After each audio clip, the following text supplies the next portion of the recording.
આજનો આપણો ટોપિક છે સમતોલિત રાસાયણિક પ્રક્રિયા. જો સમતોલિત રાસાયણિક પ્રક્રિયા એટલે સમીકરણ છે એને સંતુલિત કેવી રીતે કરવું. રાસાયણિક સમીકરણો આવે છે એને આપણે સમતોલિત કેવી રીતે કરવું, તો એના વિશે છે. તો એના વિશે આપણે માહિતી મેળવતા પહેલાં સૌપ્રથમ આપણે દળ સંચયનો નિયમ સમજવો પડે કે દળ સંચયનો નિયમ છે. તો દળ સંચયનો નિયમ આપણે એવી રીતે પહેલાં સિમ્પલ સમજી લઈએ કે દળ સંચયના નિયમમાં એવું છે કે કોઈ રાસાયણિક પ્રક્રિયા થાય તો આપણને ખબર છે રાસાયણિક પ્રક્રિયામાં અલગ અલગ પ્રકારના બે અથવા બે કરતાં વધારે પ્રક્રિયકો વચ્ચે રાસાયણિક પ્રક્રિયા થઈ અને કંઈક નિપજ મળે આપણને. તો આ રાસાયણિક પ્રક્રિયા દરમિયાન આ પ્રક્રિયકોનો કુલ દળ, એટલે માની લો કે બે પ્રક્રિયકો છે એના દળનો સરવાળો અને આપણને જે નિપજ મળે છે એનું દળ એ બંને સમાન હોય. જો રાસાયણિક પ્રક્રિયા દરમિયાન જે પ્રક્રિયકોનું દળ છે એ પ્રક્રિયાની અંદરથી બહાર જતું નથી અથવા પ્રક્રિયાની અંદરથી કોઈ વધારાનું દળ ઉમેરાતું નથી. તો બસ દળ સંચયનો નિયમ આવું કંઈક સમજાવવા માગે છે.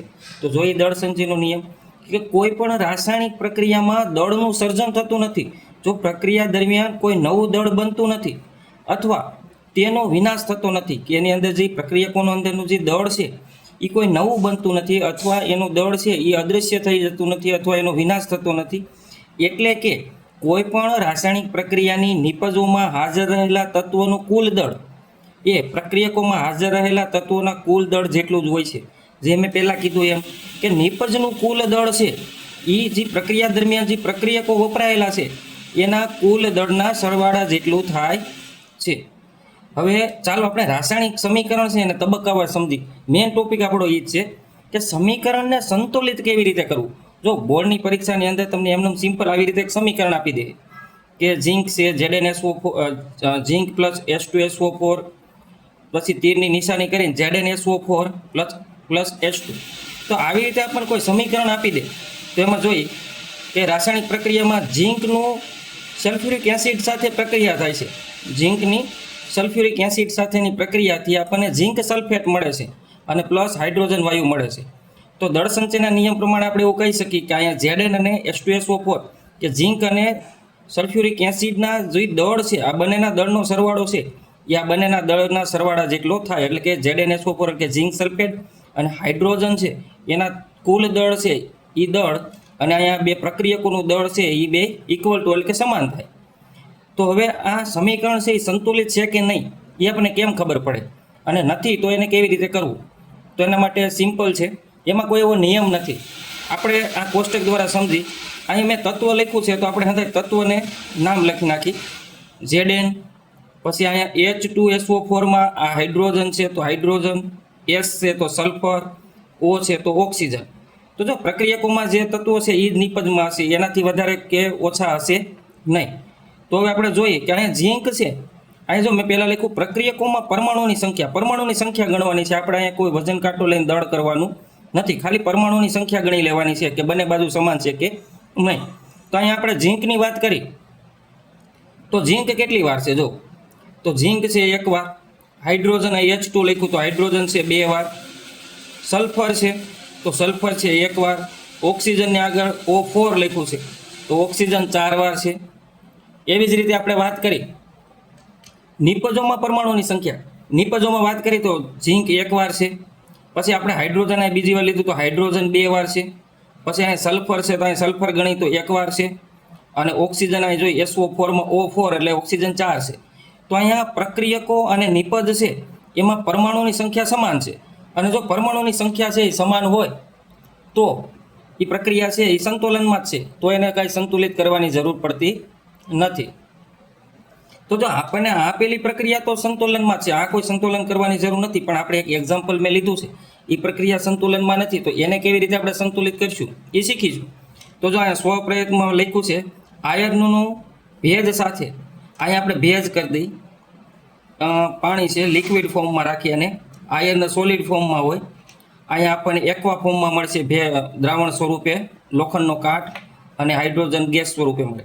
તો જો લોખંડને ભેજવાળા વાતાવરણમાં રાખવામાં આવે તો એના ઉપર જે કાટ લાગે એનું સમીકરણ છે Fe3O4 એટલે ફેરિક ઓક્સાઇડ અને હાઇડ્રોજન. તો આ સમીકરણને આપણે પછી સંતુલિત કરી એની પહેલાં ભૌતિક અવસ્થાઓ જોઈ લઈ કે ભાઈ આપણે સમીકરણ છે એની અંદર મેં જો અહીંયા S લખ્યું, અહીંયા એલ લખ્યું છે, Fe3O4 છે, અહીંયા એક્વા એક્યુ લખ્યું છે, હાઇડ્રોજન છે, અહીંયા જી લખ્યું છે. તો આપણને કેમ ખબર પડે કે આ શું છે? તો એના વિશેની પહેલાં માહિતી મેળવી. માની લો કે કોઈ પ્રક્રિયક અથવા નિપજ છે એ આપણને વાયુ સ્વરૂપે મળે છે, તો આપણે એને જીથી દર્શાવીશું. વાયુ સ્વરૂપે મળે તો એને જી વડે દર્શાવીશું. જો પ્યોર પાણી હોય, H2O હોય, શુદ્ધ પાણી હોય, તો જ એને એલ વડે દર્શાવવામાં આવે છે. જલીય દ્રાવણ હોય, કોઈ દ્રાવણ સ્વરૂપે હોય, તો એને એક્વા એટલે કે એ ક્યુ વડે દર્શાવવામાં આવે છે. અને કોઈ સોલિડ અથવા ઘન સ્વરૂપે હોય તો એને એસ વડે દર્શાવવામાં આવે છે. તો જો ઉપરનું સમીકરણ છે Zn વાળું, કે ઝીંકનું સલ્ફ્યુરિક એસિડ સાથેની પ્રક્રિયાથી ઝીંક સલ્ફેટ અને હાઇડ્રોજન મળે તો આપણે એની અવસ્થાઓ દર્શાવેલી છે. ઝીંક સોલિડ સ્વરૂપે છે એટલે એસ લખ્યું, H2SO4 દ્રાવણ હોય એટલે એક્યુ લખ્યું છે. ZnSO4 છે એ આપણને દ્રાવણ સ્વરૂપે મળે એટલે એક્વા લખ્યું છે, અને હાઇડ્રોજન વાયુ સ્વરૂપે મળે એટલે જી લખ્યું છે. હવે વાત હતી આપણે એક સમીકરણ છે એને સંતુલિત કરવાની. તો આપણે એ સમીકરણને સંતુલિત કરી જોઈએ. હું તમને સમીકરણ છે એ એટલું બધું લખવાની, કોષ્ટક બનાવવાની જરૂર નથી, એમને સંતુલિત થઈ જાય. જોઈએ આપણે અહીંયા પ્રક્રિયકોમાં આયર્ન હતું.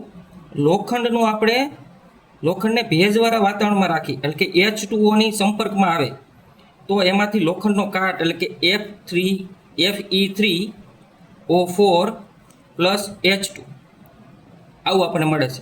જો આપણે એને ભૌતિક અવસ્થા દર્શાવી તો લોખંડ છે સોલિડ સ્વરૂપમાં હોય એટલે એસ, શુદ્ધ પાણી છે તો એલ, અહીંયા આપણને દ્રાવણ મળશે તો એક્વા, અને હાઇડ્રોજન વાયુ સ્વરૂપે મળે તો જી. હવે આપણે બેલેન્સ જોઈએ. અહીંયા Fe એક વાર છે અને આ બાજુ નિપજમાં Fe 3 વાર, Fe3 છે.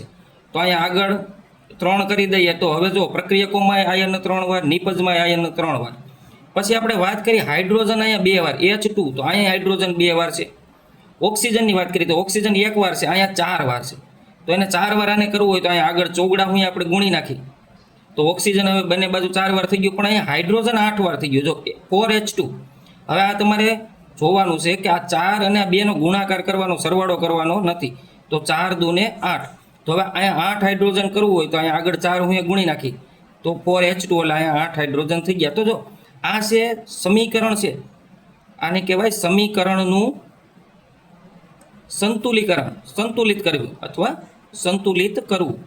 તો જો આવી રીતે પરીક્ષામાં 1 માર્કમાં પૂછાય છે કે નીચે આપેલું સમીકરણ છે એને સંતુલિત કરો, તો આવી રીતે તમે સમીકરણને સંતુલિત કરી શકો.